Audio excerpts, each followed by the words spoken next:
नमस्कार साथियों, Kalyani IAS academy के डिजिटल प्लेटफॉर्म पर आपका हार्दिक स्वागत है। पिछले लेक्चर में हमने जीवाणु, प्रोटोजोआ, कवक एवं कृमि जनित संक्रामक रोगों को बहुत ही अच्छे से पढ़ा एवं समझा था। इस लेक्चर में हम असंक्रामक रोग या नॉन कम्युनिकेबल डिसीजेस को बहुत ही अच्छे से पढ़ेंगे एवं समझेंगे। तो शुरू करते हैं रोग से। जब शरीर के एक या एक से अधिक अंग या तंत्रों के प्रकारों पर प्रतिकूल प्रभाव पड़ता है तथा शरीर पर चिन्ह या लक्षण प्रकट होते हैं तो कहा जाता है कि जीव रोगग्रस्त हो चुका है। यह हम कह सकते हैं कि शारीरिक एवं मानसिक स्वास्थ्य में उत्पन्न विकार को ही रोग कहा जाता है। तो शारीरिक एवं मानसिक स्वास्थ्य में उत्पन्न विकार को ही रोग कहा जाता है। जो रोग हैं उनको हम दो भागों में बांट सकते हैं, जन्मजात रोग और उपार्जित रोग।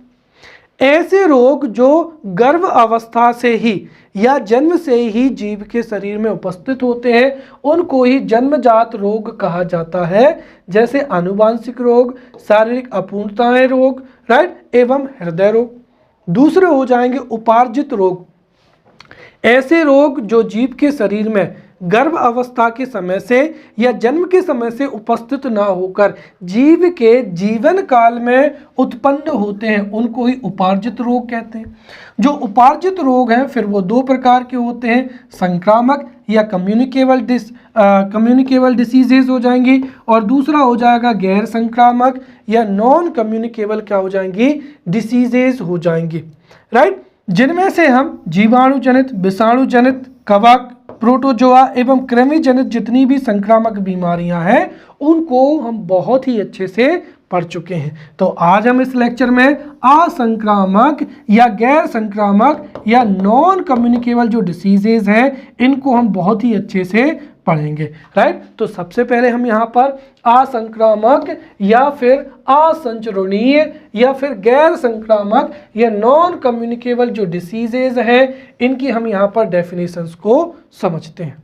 तो देखिए, ऐसे रोग या ऐसी बीमारियां जो कि संक्रमित व्यक्ति या रोगी से किसी भी स्वस्थ व्यक्ति को स्थानांतरित नहीं होती हैं उन बीमारियों को या उन रोगों को असंचरणीय या असंक्रामक रोग कहा जाता है, राइट। तो ऐसे रोग जो संक्रमित व्यक्ति या रोगी से स्वस्थ व्यक्ति के शरीर में प्रवेश नहीं करते हैं उनको असंचरणीय या असंक्रामक रोग कहते हैं, राइट। और असंक्रामक रोग भी फिर कई प्रकार के होते हैं, जैसे असंक्रामक या नॉन कम्युनिकेबल डिसीजेज में हीनताजन्य रोग भी आते हैं, राइट। फिर हृदय रोग हो जाएंगे, एलर्जी रोग हो जाएंगे, आनुवांशिक रोग हो जाएंगे, मधुमेह रोग हो जाएगा, पार्किंसन रोग हो जाएगा, कैंसर हो जाएगा और प्रदूषण जनित रोग हो जाएगा।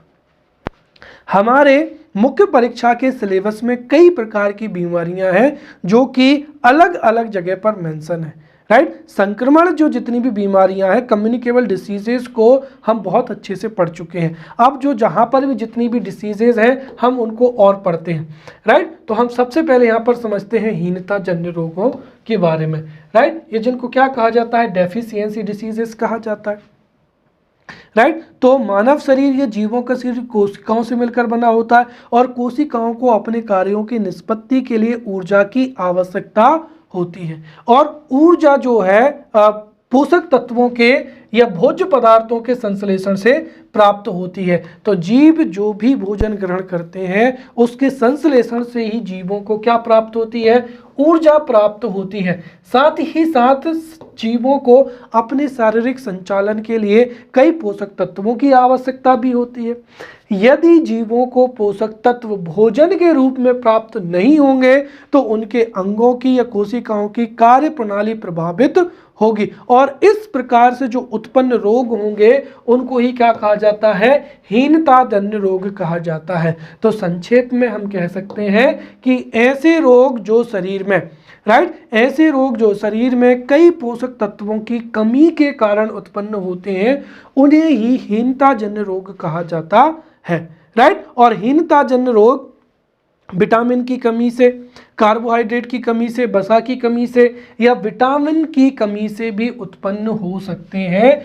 तो जब हमने यूनिट 3 में विटामिन एवं हीनता जन्य रोग पढ़े थे, तो तभी हमने बहुत अच्छे से जो है हीनता जन्य रोग, तो यूनिट 3 में, राइट, यूनिट 3 में अगर आप देखें तो यूनिट 3 में हमने पोषण समझा था, राइट। तो यूनिट 3 में हमने पोषण वाला टॉपिक पढ़ा था। पोषण वाले टॉपिक में जब हमने कार्बोहाइड्रेट, प्रोटीन, वसा, हर एक पोषक पदार्थ को पढ़ा था, उसी में उसकी कमी से होने वाले रोगों को भी हमने समझ लिया था। साथ ही साथ वहाँ पर जो है हीनता जन्य रोगों को विटामिन, और उसके बाद में हमने हीनता जन्य विटामिन के साथ में जो हीनता जन्य रोग थे, इनको भी बहुत ही अच्छे से डिटेल से हम पढ़ चुके हैं, राइट। तो हीनता जन्य रोगों को हम पहले ही पढ़ चुके हैं, इसीलिए हम यहाँ पर इसको स्किप करते हैं। दूसरा हो जाएगा यहाँ पर हृदय रोग हो जाएगा। देखिए, मानव शरीर में 5 अंग बहुत ही महत्वपूर्ण होते हैं: मस्तिष्क, हृदय, फेफड़ा, यकृत और किडनी।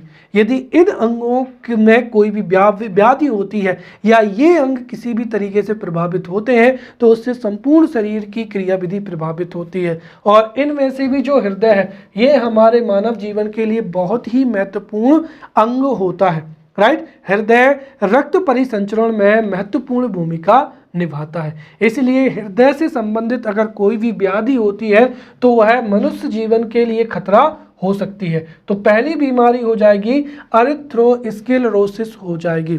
तो अरिथ्रोस्क्लेरोसिस वह हृदय संबंधी रोग है जिसमें हृदय धमनी क्या होती है, प्रभावित होती है। अरिथ्रोस्क्लेरोसिस में धमनी की दीवार पर कोलेस्ट्रॉल एवं लिपिड पदार्थ क्या होते हैं, जमा हो जाते हैं, और इन पदार्थों के जमा होने के कारण जो है हृदय धमनी स्पष्ट तरीके से कार्य नहीं कर पाती है। उदाहरण के तौर पर अगर हम देखें तो जो रक्त है वो दाएं निले से कहाँ जाता है, फेफड़ों में जाता है, और हमें पता है कि फेफड़ों में से जो ऑक्सीजन युक्त रक्त होता है वो फिर कहाँ आता है, बाएं आलिंद में आता है, बाएं आलिंद से कहाँ पर, बाएं निले में, और फिर पूरे शरीर में प्रवेश करेगा।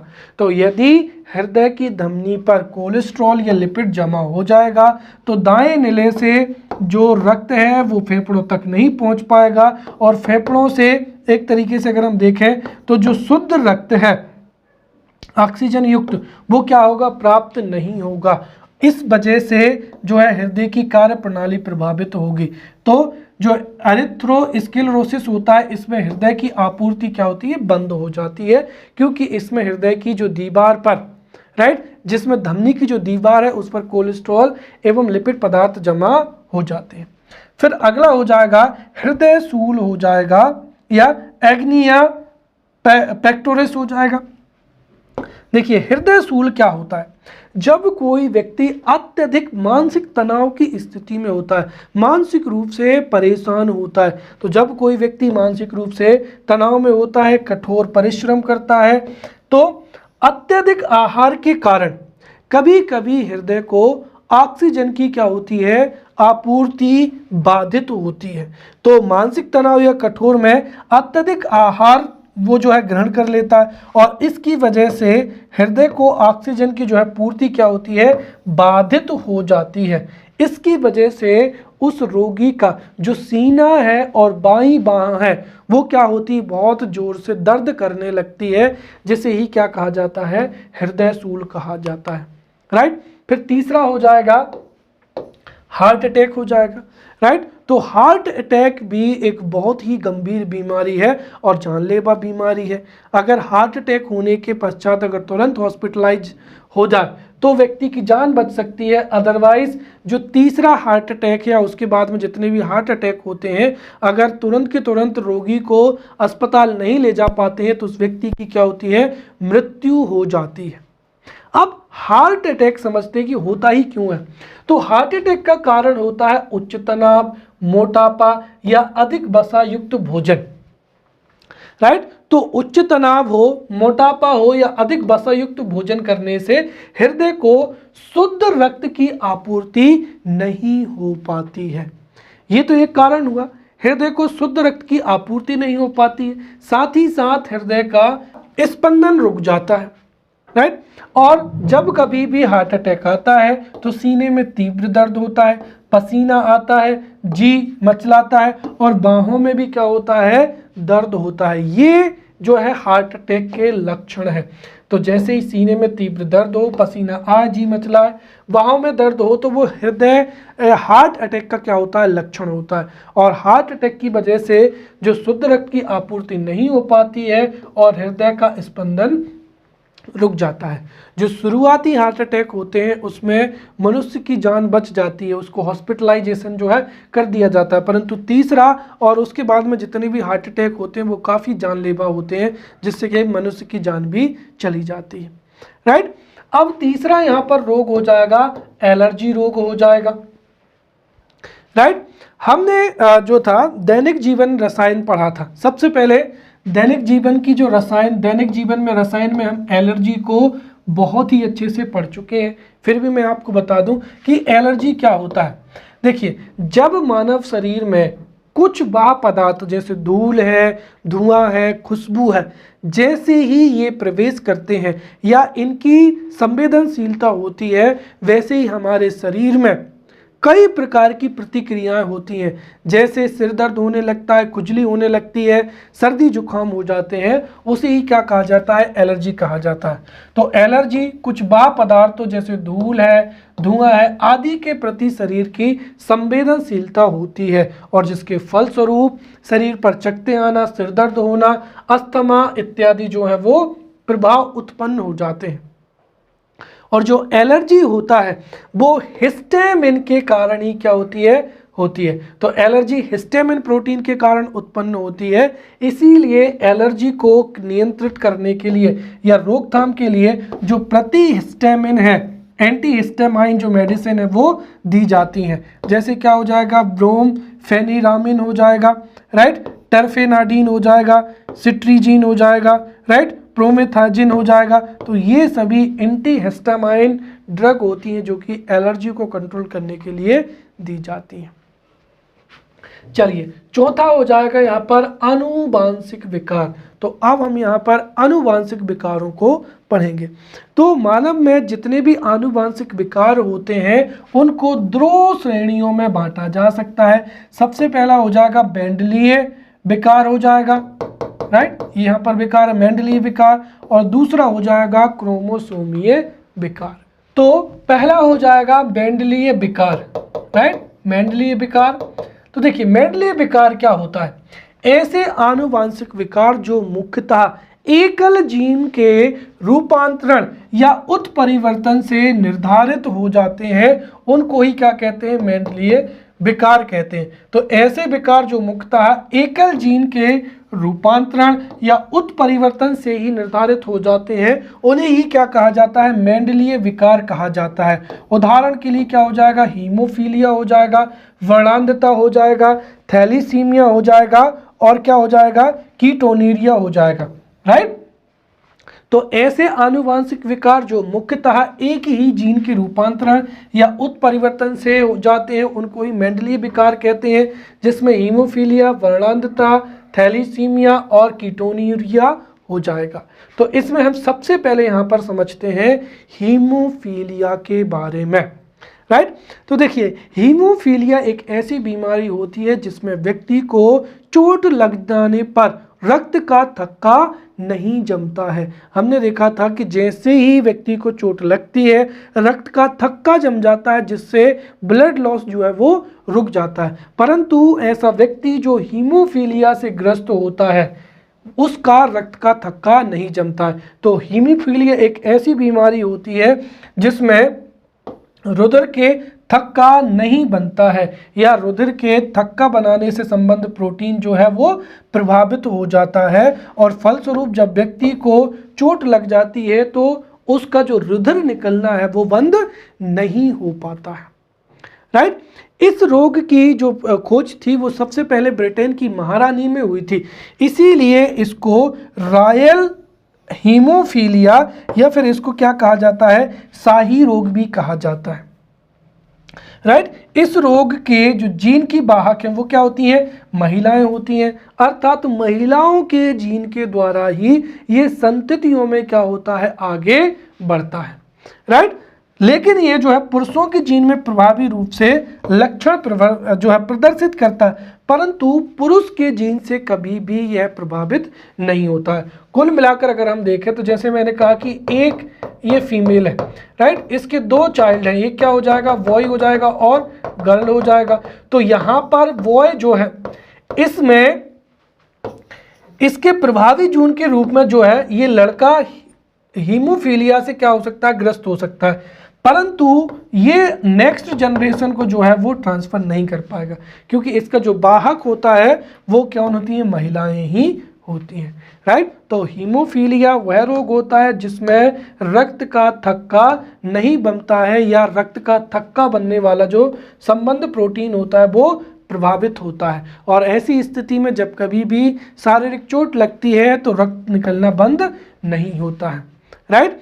इस रोग के जो जीन की वाहक होती हैं वो कौन होती हैं, महिलाएं होती हैं, और इसको शाही रोग भी कहा जाता है।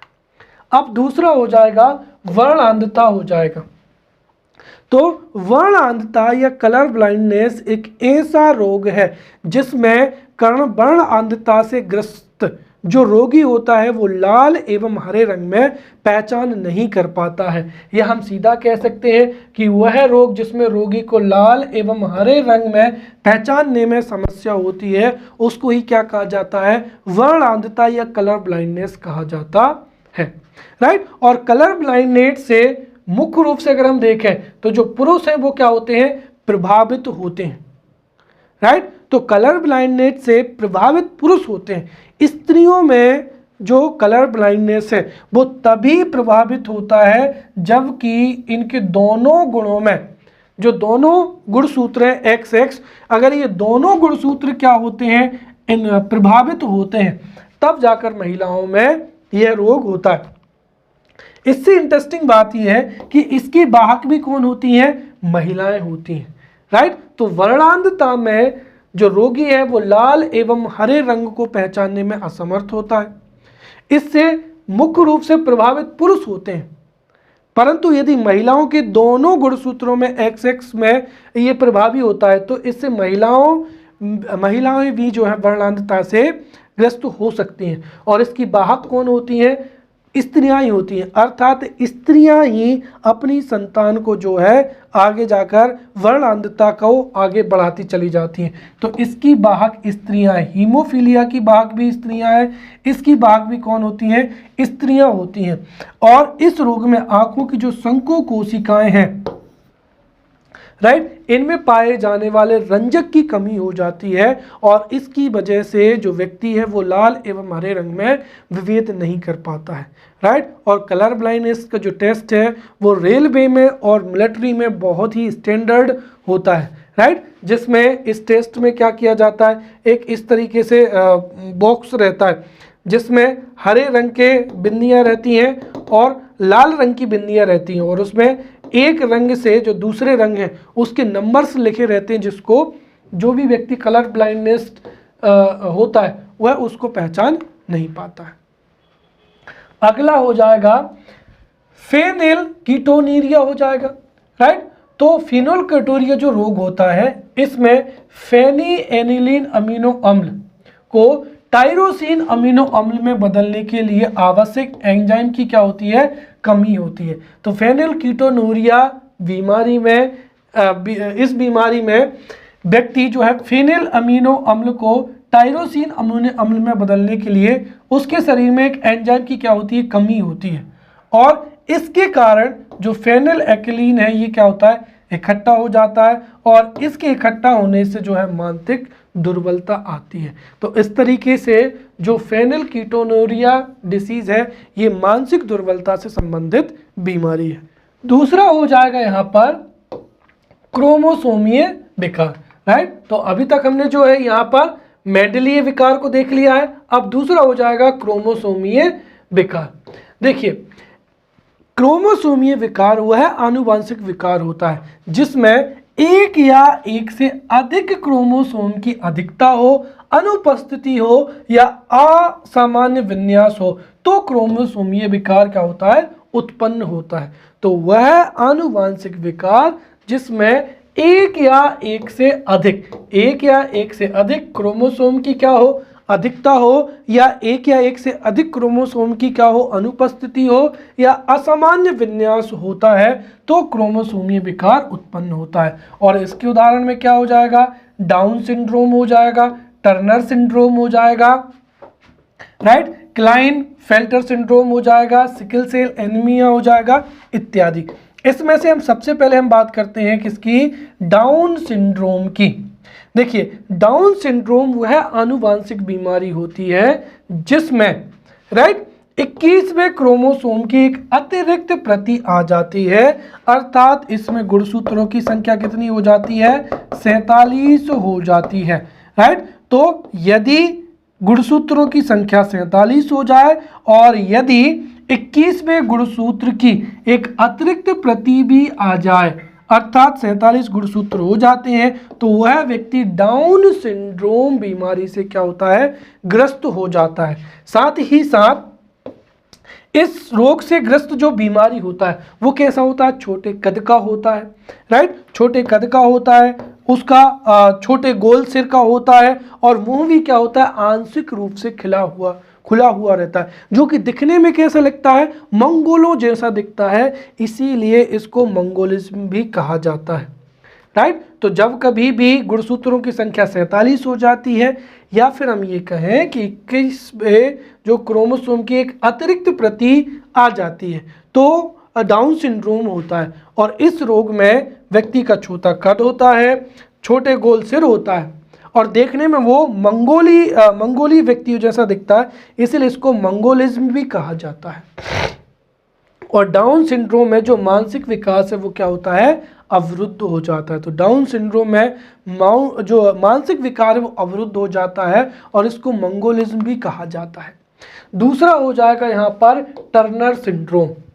टर्नर सिंड्रोम एक ऐसा आनुवांशिक सिंड्रोम है जो कि स्त्रियों में होता है और साथ ही साथ इसमें गुणसूत्रों की संख्या कम हो जाती है, अर्थात जब स्त्रियों में गुणसूत्रों की संख्या 45 हो जाए, अर्थात एक्स क्रोमोसोम यदि एक एक्स क्रोम क्या हो, अभाव हो, तो फिर टर्नर सिंड्रोम हो जाता है।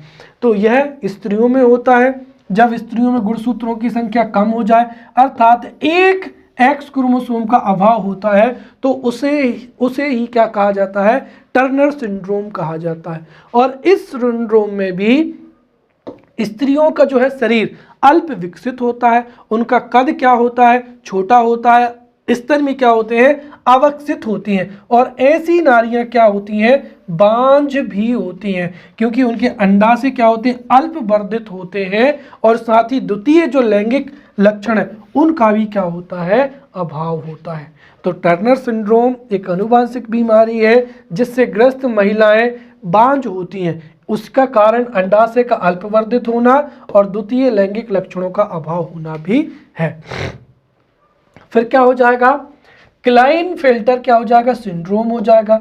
तो क्लाइनफेल्टर सिंड्रोम एक ऐसी आनुवांशिक बीमारी है जो पुरुषों में होती है और इस रोग से ग्रसित जो पुरुष होते हैं उनमें गुणसूत्रों की संख्या क्या होती है, अधिक हो जाती है, अर्थात इस रोग से ग्रस्त पुरुषों में गुणसूत्रों की संख्या 47 हो जाती है, राइट।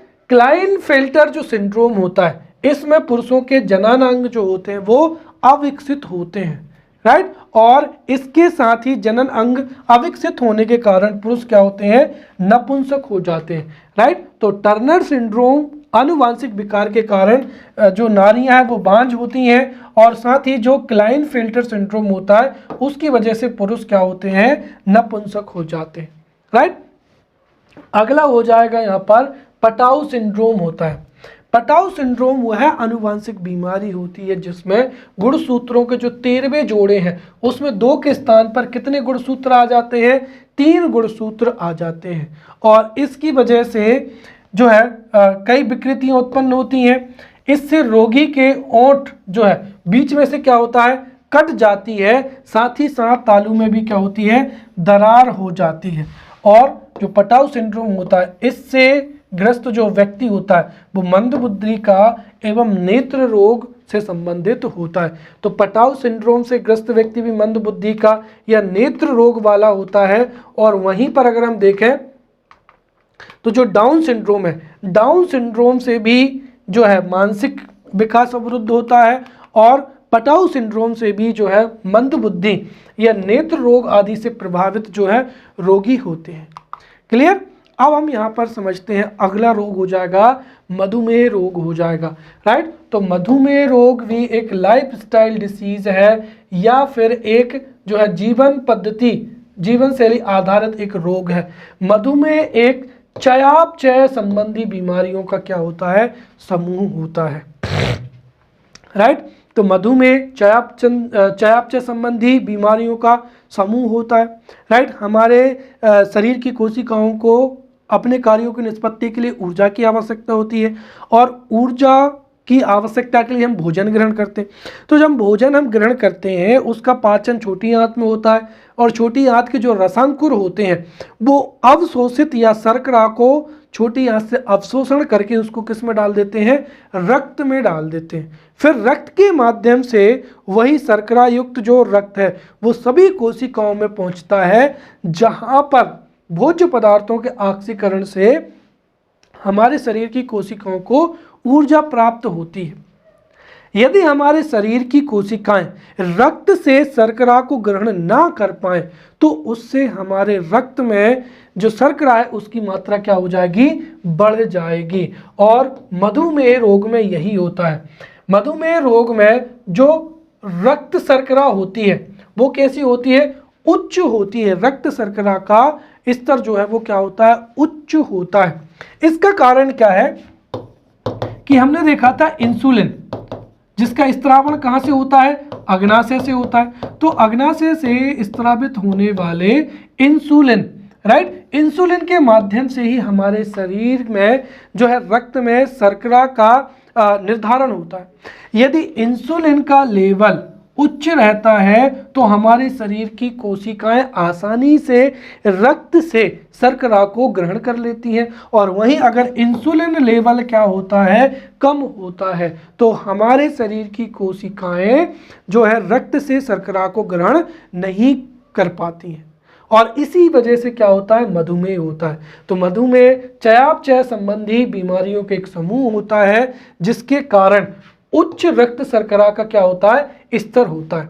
इसका कारण क्या है कि जब कभी भी अग्नाशय ग्रंथि से निकलने वाला इंसुलिन का निर्माण पर्याप्त मात्रा में नहीं होता है, अर्थात इंसुलिन का निर्माण पर्याप्त मात्रा में नहीं होता है या इंसुलिन का स्तर कम होता है, इस स्थिति में हमारे शरीर की कोशिकाएं रक्त से शर्करा को ग्रहण नहीं कर पाती हैं। यही कारण है कि उच्च रक्त शर्करा का स्तर होता है, और इसे ही क्या कहा जाता है, जो है इसे ही मधुमेह कहा जाता है। जो मधुमेह है ये दो प्रकार का होता है। पहला हो जाएगा insulin dependent diabetes, right, mellitus, जिसको क्या कहा जाता है, टाइप 1 मधुमेह कहा जाता है। और दूसरा हो जाएगा नॉन इंसुलिन डिपेंडेंट डायबिटीज मेटालिस, जो कि टाइप क्या हो जाएगा, सेकेंड हो जाएगा। और जो टाइप सेकेंड है वो अधिक क्या होती है, घातक होती है। तो सबसे पहले हम समझते हैं यहाँ पर इंसुलिन डिपेंडेंट डायबिटीज मेटालिस या टाइप 1 क्या हो जाएगा, मधुमेह हो जाएगा, राइट। इसका कारण क्या होता है कि हमारे शरीर की अग्नाशय ग्रंथि से जब कभी भी इंसुलिन का पर्याप्त मात्रा में स्त्रावण नहीं होता है या उत्पादन नहीं होता है तो इंसुलिन डिपेंडेंट डायबिटीज या टाइप 1 की डायबिटीज होती है। तो जब कभी भी अग्नाशय की जो बीटा कोशिकाएं हैं उनके द्वारा पर्याप्त मात्रा में इंसुलिन का उत्पादन नहीं होता है तो टाइप 1 क्या होता है, मधुमेह रोग होता है। और यह रोग क्या होता है, वयस्क अवस्था में होता है, राइट। वयस्क अवस्था में जब अग्नाशय ग्रंथि कमजोर हो जाती है उस स्थिति में इंसुलिन का स्त्रावण कम होता है, जिसकी वजह से वयस्क अवस्था में जो टाइप 1 मधुमेह है ये बीमारी हो जाती है। और जितने भी डायबिटिक पेशेंट हैं उनमें से 10% रोगियों में टाइप 1 मधुमेह रोग होता है। दूसरा हो जाएगा नॉन इंसुलिन डिपेंडेंट क्या हो जाएगा, डायबिटीज मेलिटस हो जाएगा या टाइप 2 डायबिटीज। देखिए जो टाइप सेकेंड मधुमेह रोग होता है, इस रोग में राइट टाइप 2 मधुमेह रोग में अग्नाशयी बीटा कोशिकाओं से अत्यधिक मात्रा में इंसुलिन का क्या होता है, स्त्रावण होता है। राइट तो टाइप 2 डायबिटीज में पहले अग्नाशय की जो कोशिकाएं होती हैं, राइट तो इस रोग में पहले जो अग्नाशय की कोशिकाएं होती हैं उनसे अधिक मात्रा में इंसुलिन का क्या होता है, उत्पादन होता है।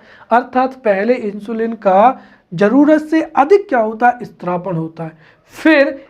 फिर इंसुलिन का उत्पादन करने वाली जो कोशिकाएं हैं वो इंसुलिन का उत्पादन करना क्या कर देती हैं, बंद कर देती हैं। इससे इंसुलिन का लेवल क्या होता है, कम हो जाता है, जिसकी वजह से रक्त में जो शर्करा है उसकी मात्रा बढ़ जाती है। इसको ही क्या कहते हैं, टाइप 2 मधुमेह डिसीज कहते हैं।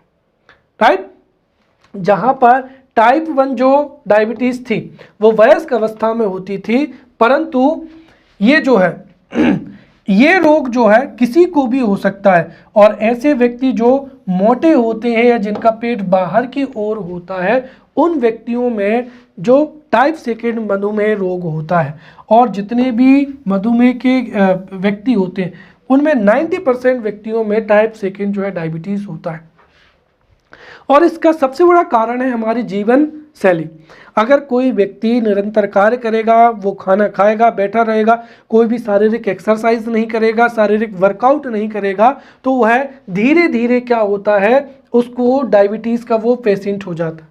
राइट अगर आप शारीरिक रूप से दिन में कई कार्य करते हैं, राइट आप अगर वर्कआउट करते हैं, कार्य करते हैं, पैदल घूमते हैं, जॉगिंग करते हैं, तो डायबिटीज़ जो है वो नहीं हो पाती है।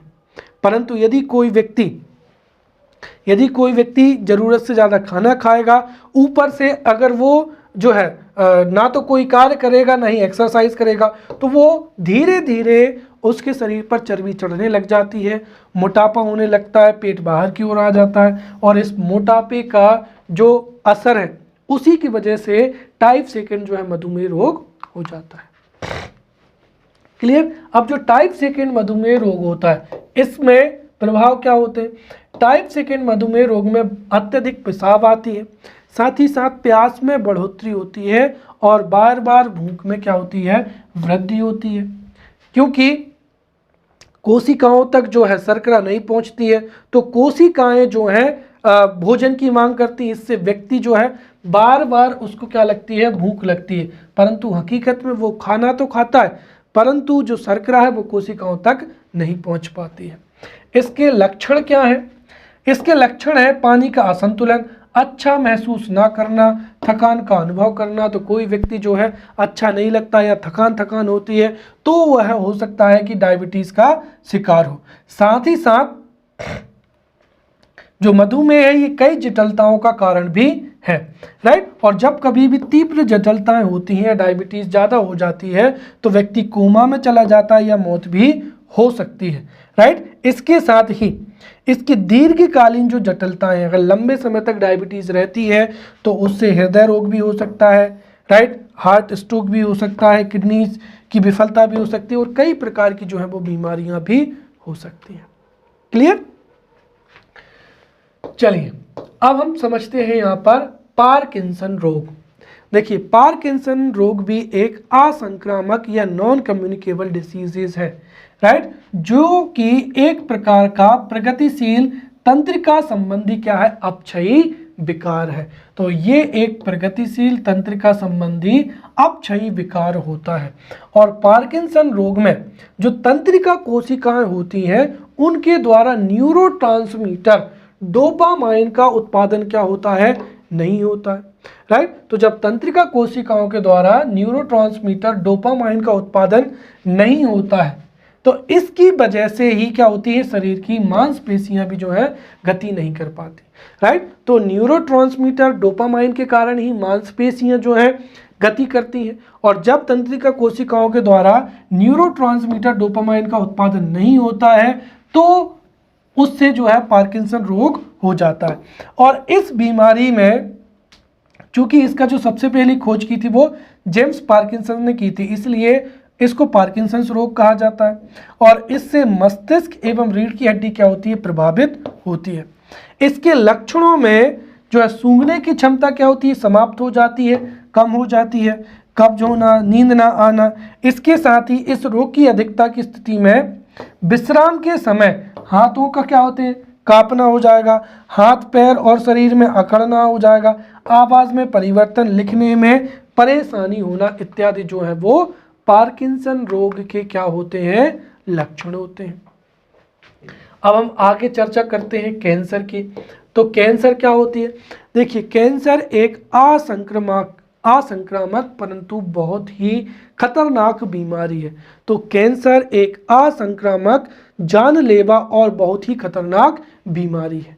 कैंसर क्या होता है, हमारे शरीर की कोशिका का अचानक तेजी से अनियंत्रित तौर पर बढ़ना और एक ट्यूमर के रूप में बदल जाना ही क्या कहलाता है, कैंसर कहला जाता है। राइट। तो शरीर की कोशिकाओं का अचानक तेजी से अनियंत्रित तौर पर बढ़ना और एक ट्यूमर के रूप में बन जाना ही क्या कहलाता है, कैंसर कहलाता है। और कैंसर की बीमारी को कार्सिनोमा, नियोप्लाज्म और मेलेग्नेंसी भी क्या कहा जाता है। राइट। जो कैंसर है ये एक प्रकार की असंगठित ऊतक वृद्धि की बीमारी होती है। जब हमारे शरीर की किसी भी अंग विशेष की जो कोशिकाएं होती हैं वो बहुत ही अनियमित तरीके से और बहुत ही तेजी से जब बढ़ती हैं तो उससे ही ट्यूमर बनता है, जिसे ही क्या कहा जाता है, ट्यूमर बनता है और उसे ही कैंसर कहते हैं। तो कैंसर एक प्रकार की असंगठित ऊतक वृद्धि की बीमारी है। राइट। जो कि कोशिकाओं में अनियंत्रित विभाजन और विकास के कारण होती है। फिर जो कैंसर बीमारी है ये भी कई प्रकार के होते हैं। लगभग कैंसर जो है 100 प्रकार के होते हैं और सभी के लक्षण जो है वो अलग अलग होते हैं। इसीलिए कैंसर की जानकारी रखें, इससे ही कैंसर से जो है वो बचा जा सकता है। अब कैंसर के कारण क्या क्या होते हैं, तो देखिए कैंसर भी एक लाइफस्टाइल डिसीज है। अगर आपकी जीवन शैली अच्छी है, उपयुक्त है, तो आप कैंसर की बीमारी से बच सकते हैं। अगर आपकी जीवन शैली अच्छी नहीं है तो आप कैंसर का शिकार भी हो सकते हैं। सबसे पहला हो जाएगा तंबाकू का सेवन। तंबाकू के धुएं के कारण ही कैंसर होता है। तो तंबाकू है, चाहे पान मसाला हो या औद्योगिक प्रतिष्ठानों से जो निकलने वाला धुआं है, तो तंबाकू, पान मसाला या औद्योगिक प्रतिष्ठानों से निकलने वाले धुएं से ही जो है कैंसर होता है। और जितने भी जो टोबैको प्रोडक्ट हैं, राइट, उनमें वर्तमान समय में सुप्रीम कोर्ट के आदेश से उन पैकेट्स पर सीधा सीधा लिखा होता है 80% उस भाग पे कि तंबाकू से कर्क रोग होता है। राइट। तो यदि कोई भी व्यक्ति तंबाकू का सेवन करता है, खाता है या पीता है बीड़ी सिगरेट के रूप में, तो वह कैंसर का शिकार हो सकता है। तो तंबाकू के सेवन से कैंसर होता है। फिर दूसरा हो जाएगा कार्सिनोजेन हो जाएगा। अनेक जो रसायन होते हैं वो कैंसर क्या करते हैं, उत्पन्न करते हैं। तो कैंसर उत्पन्न करने वाले रसायनों को ही क्या कहा जाता है, कार्सिनोजेन कहा जाता है। राइट। जैसे क्या हो जाएगा, निकोटीन, कैफीन, राइट, पॉलीसाइक्लिक हो जाएगा, हाइड्रोकार्बन्स हो जाएंगे। और इन हाइड्रोकार्बन्स का प्रयोग कई बार हम वस्तुओं के रूप में या कई बार जो है हम खाद्य पेय पदार्थ के रूप में करते हैं। और इन्हीं कार्सिनोजेन के कारण ही क्या होता है, कैंसर होता है। साथ ही साथ तीसरा हो जाएगा हानिकारक विकिरण। सूर्य की हानिकारक परावैंगनी विकिरण अगर पृथ्वी पर पहुंच जाएंगे, ओजोन परत के द्वारा उनका अवशोषण नहीं होगा, तो इससे भी त्वचा कैंसर होने की क्या होती है, संभावना होती है। राइट। चौथा हो जाएगा मांसाहारी भोजन हो जाएगा। राइट। तो मांसाहारी भोजन भी जो कैंसर सेल्स है उनको तेजी से बढ़ाने में मदद करता है। राइट। क्योंकि मांसाहारी भोजन में क्या होते हैं, विभिन्न प्रकार के एसिड होते हैं जो कि कोशिकाओं की संख्या को बढ़ा देते हैं। फिर चीनी है।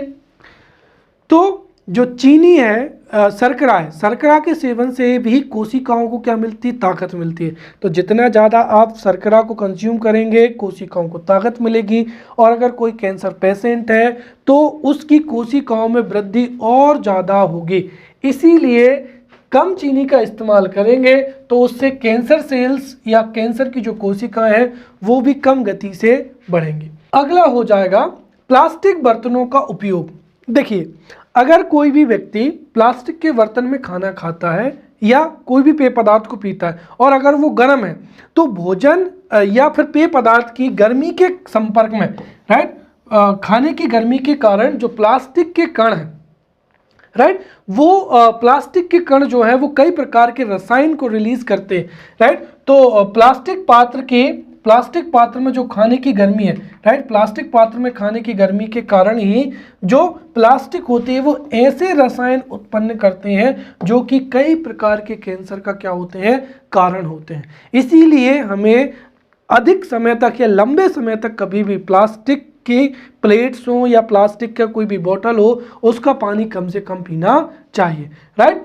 और प्लास्टिक में जो गर्म भोजन है वो तो बिल्कुल भी नहीं करना चाहिए। तो भोजन की गर्मी के कारण जो प्लास्टिक होती है उनसे कई हानिकारक रसायन उत्पन्न होते हैं जिससे कैंसर होने की संभावना अधिक रहती है। अगला हो जाएगा ऑन्कोजीन्स की सक्रियता हो जाएगी। देखिए, जो कैंसर होता है वो बहुत ही कम लोगों को होता है। ऐसे लोग जिनके शरीर में ऑन्कोजीन्स क्या होता है? सक्रिय हो जाता है।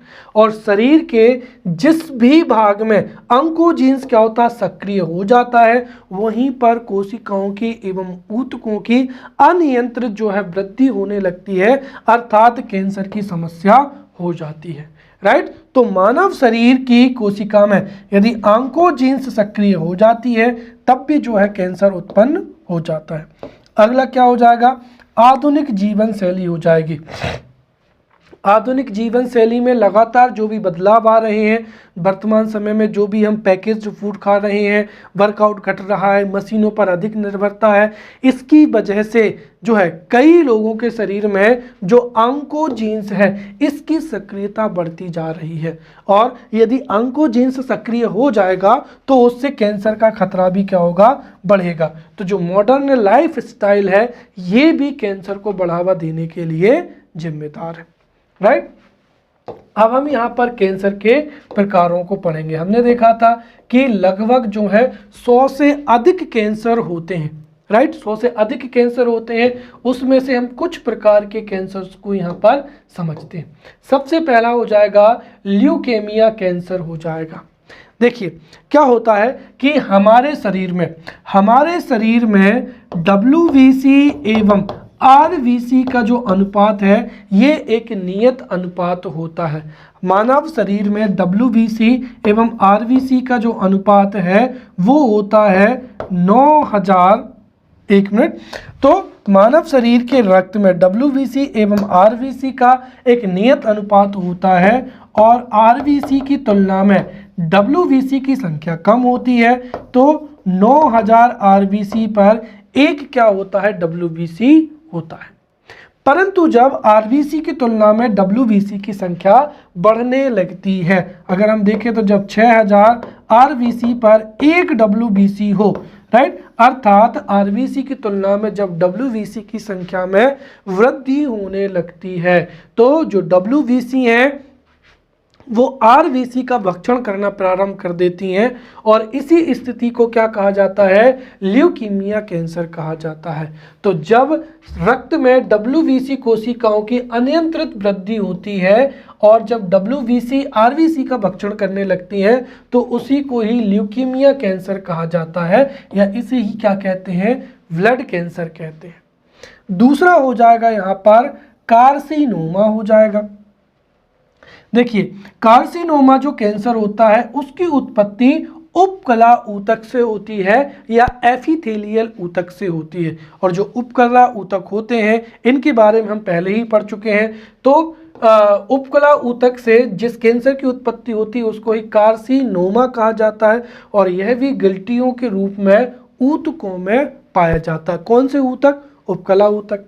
फिर हो जाएगा साकामा कैंसर, राइट। तो जो साकामा कैंसर होता है ये भी गलतियों के रूप में होता है, परंतु जो साकामा कैंसर होता है वो हड्डियों में, अस्थियों में या पेशियों में तथा संयोजी ऊतकों में विकसित होता है। तो वह कैंसर जो अस्थियों में, राइट, अस्थियों में, पेशियों में और संयोजी ऊतकों में विकसित होता है उसको ही साकामा कैंसर कहा जाता है। फिर हो जाएगा लिम्फोमा।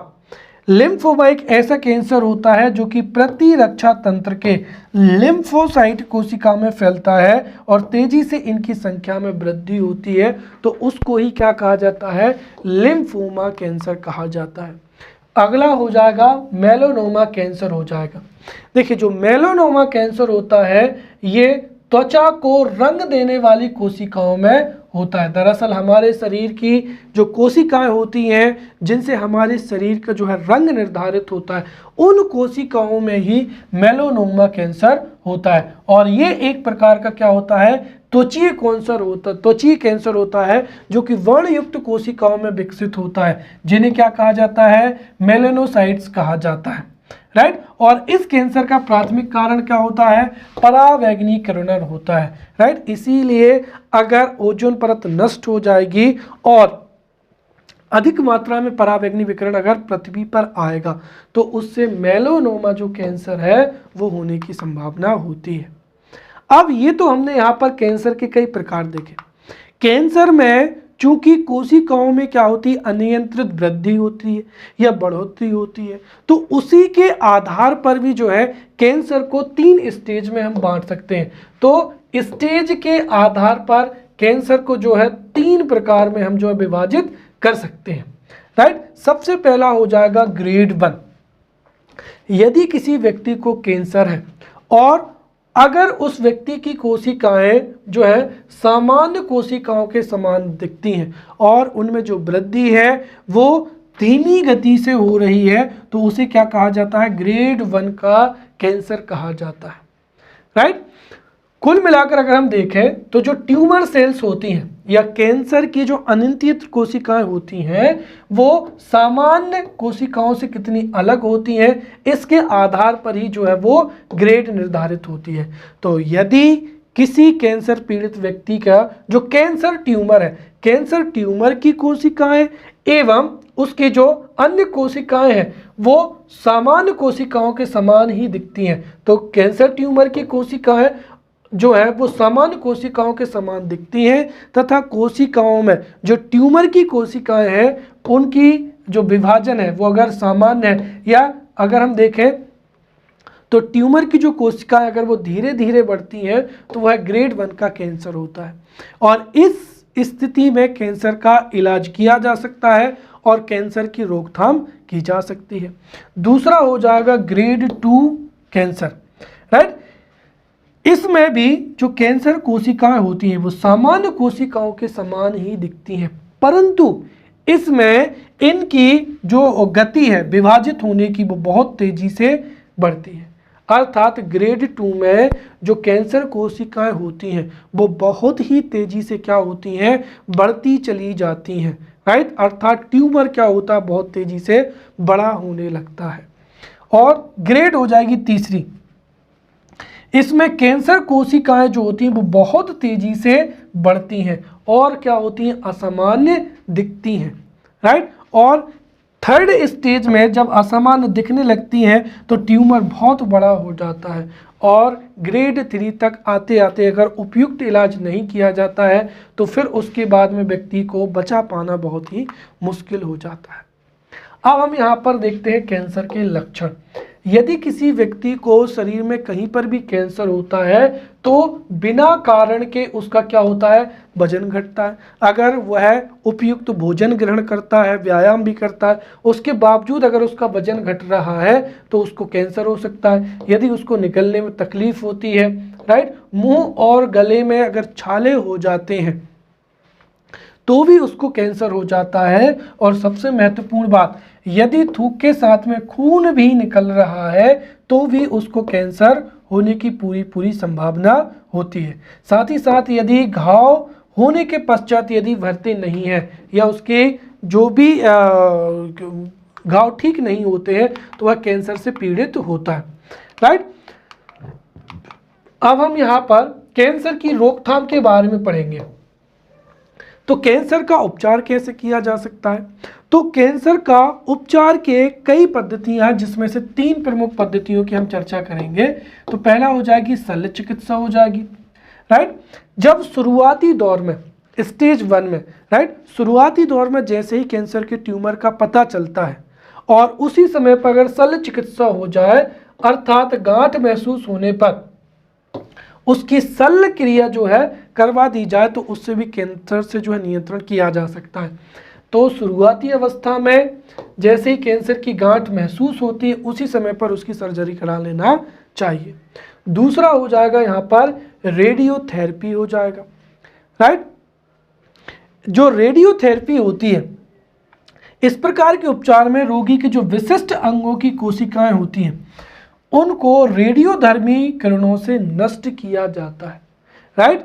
हमारे शरीर में कई ऐसे अंग होते हैं जहां पर सर्जरी संभव नहीं होती है, और अगर कुछ विशिष्ट अंग हैं जिनमें कैंसर की कोशिकाएं हैं तो वहां पर रेडियोधर्मी जो किरणें होती हैं, रेडियो एक्टिव जो किरणें होती हैं, उनके बीम के माध्यम से कैंसर कोशिकाओं को नष्ट किया जाता है। जैसे अगर हम देखें तो गोल्ड 198 और कोबाल्ट जो 60 है, राइट, जो कि क्या है, रेडियोधर्मी तत्व है। इनकी और इन रेडियोएक्टिव तत्वों से गामा किरणें निकलती हैं, और जब इन गामा किरणों को कैंसर पर डाला जाता है तो इनकी वेदन क्षमता अधिक होने के कारण ये कैंसर की कोशिकाओं को क्या कर देते हैं, नष्ट कर देते हैं, राइट। और इससे भी जो है कैंसर को नियंत्रित किया जा सकता है। तीसरा क्या हो जाएगा, कीमोथेरेपी, राइट। इसमें रासायनिक यौगिकों द्वारा उत्पन्न की गई औषधियों से उपचार किया जाता है, राइट। और कैंसर की उपचार में आने वाली 2 प्रमुख औषधियां हो जाएंगी, जैसे सिस्प्लाटिन हो जाएगा और टैक्स क्या हो जाएगा, सोल हो जाएगा। तो इन पद्धतियों से जो है कैंसर का उपचार किया जा सकता है। चलिए अब हम यहाँ पर आखिरी पढ़ते हैं, जो है हो जाएगा प्रदूषण जनित रोग हो जाएगा। देखिए सामान्य अवस्था में मनुष्य को रोग नहीं होते, परंतु अगर कोई व्यक्ति कोई व्यक्ति एक ऐसे क्षेत्र में रह रहा है जहाँ पर लंबे समय तक जो है प्रदूषित वायु है, जल है, मृदा है, या प्रदूषण के कारण उसको कई प्रकार की बीमारियां हो सकती हैं। तो ऐसी बीमारियां जो लॉन्ग टर्म, राइट, लंबे समय तक पॉल्यूशन के एक्सपोजर के कारण होती हैं, उनको ही प्रदूषण जनित रोग कहते हैं। उसमें सबसे पहला क्या हो जाएगा, मिनी माता रोग हो जाएगा, राइट। तो मिनी माता एक प्रदूषण जनित रोग होता है जो कि शरीर में आवश्यकता से अधिक क्विक सिल्वर या पारे की अधिकता से होता है, राइट। तो शरीर में अधिक मात्रा में पारा या क्विक सिल्वर अगर प्रवेश कर जाए तो उससे जो रोग होता है उसे ही क्या कहा जाता है, मिनी माता रोग कहा जाता है। और यह भी जो है जापान की एक प्रमुख बीमारी मानी जाती है। अगर हम इसकी शुरुआत कैसे हुई, तो दरअसल एक चीसो कॉरपोरेशन नामक रसायन फैक्ट्री थी। इस चीसो कॉरपोरेशन नामक रसायन फैक्ट्री से पारे का रिसाव हुआ, और इसी रिसाव के चलते जो है वहाँ के लोगों में ये मिनी माता रोग जो है फैल गया। साथ ही साथ प्रारंभ में सन 1953 की अगर हम चर्चा करें तो सन 1953 में, राइट, 1953 में जापान के शिरुनुई सागर की जो मिनी माता खाड़ी थी, इस मिनी माता खाड़ी में संदूषित जल में मिथाइल मरकरी पारा, राइट, तो मिथाइल मरकरी पारा जो संक्रमित सीपियां थी एवं मछलियां थी, राइट, तो मिथाइल मरकरी संक्रमित सीपियां एवं मछलियों के सेवन से ही जो है मिनी माता रोग जो है जापान में फैलना प्रारंभ हुआ, राइट। और इस बीमारी से तंत्रिका तंत्र संबंधी क्या होते हैं, विकार हो जाते हैं। तो मिनी माता से तंत्रिका तंत्र संबंधी कई विकार होते हैं। इसके साथ ही शरीर के अंग, होंठ तथा जीभ जो काम करना बंद कर देते हैं।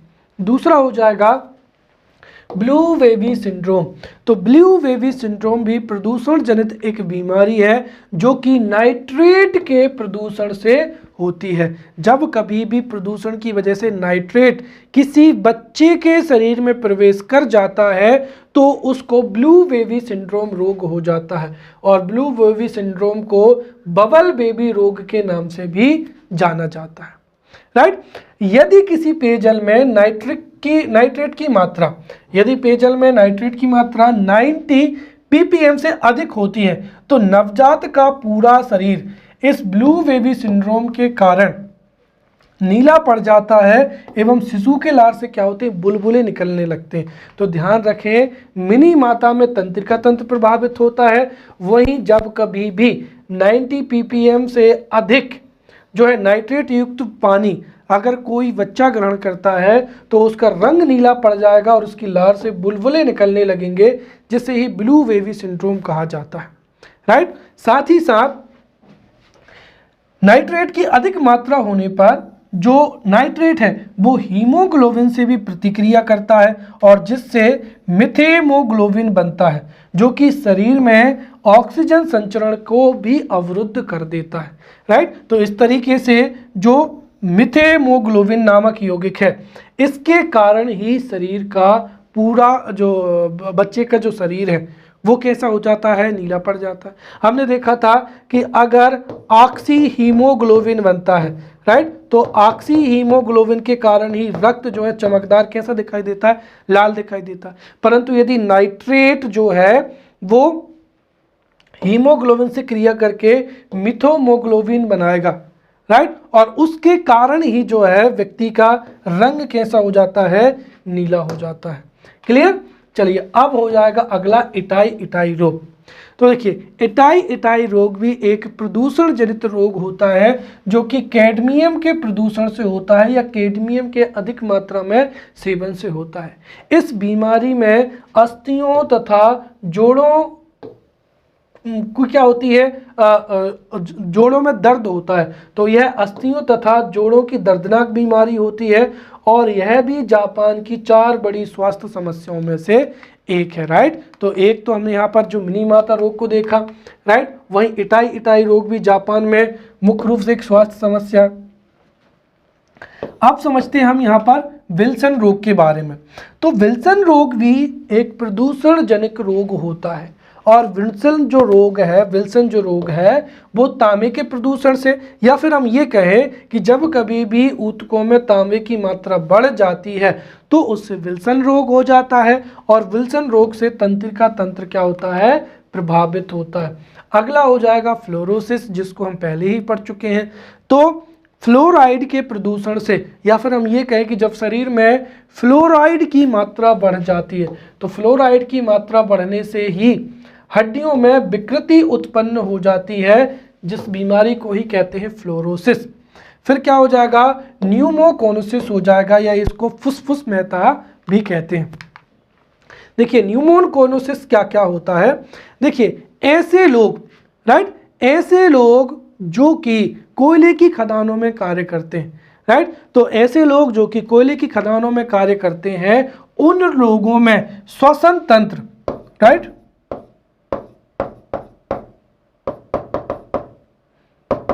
श्वसन तंत्र, तो ऐसे लोग जो कि कोयले की खदानों में कार्य करते हैं, कोयले के जो बारीक कण हैं वो उनके श्वास नली में प्रवेश कर जाते हैं, जिसकी वजह से उनको श्वसन तंत्र प्रभावित होता है और इस बीमारी को ही क्या कहते हैं, न्यूमोकोनोसिस रोग कहते हैं। तो जो फुसफुस महता रोग है या न्यूमोकोनोसिस रोग है, ये कोयले की खदानों में काम करने वाले लोगों में होता है। अगला हो जाएगा विसिनोसिस हो जाएगा। तो विसिनोसिस रोग को ही ब्राउन लंग रोग कहते हैं, राइट। तो विसिनोसिस रोग को ब्राउन लंग रोग या मंडे फीवर रोग भी कहा जाता है और यह बीमारी उन लोगों में होती है जो कि वस्त्र उद्योग में कार्य करते हैं।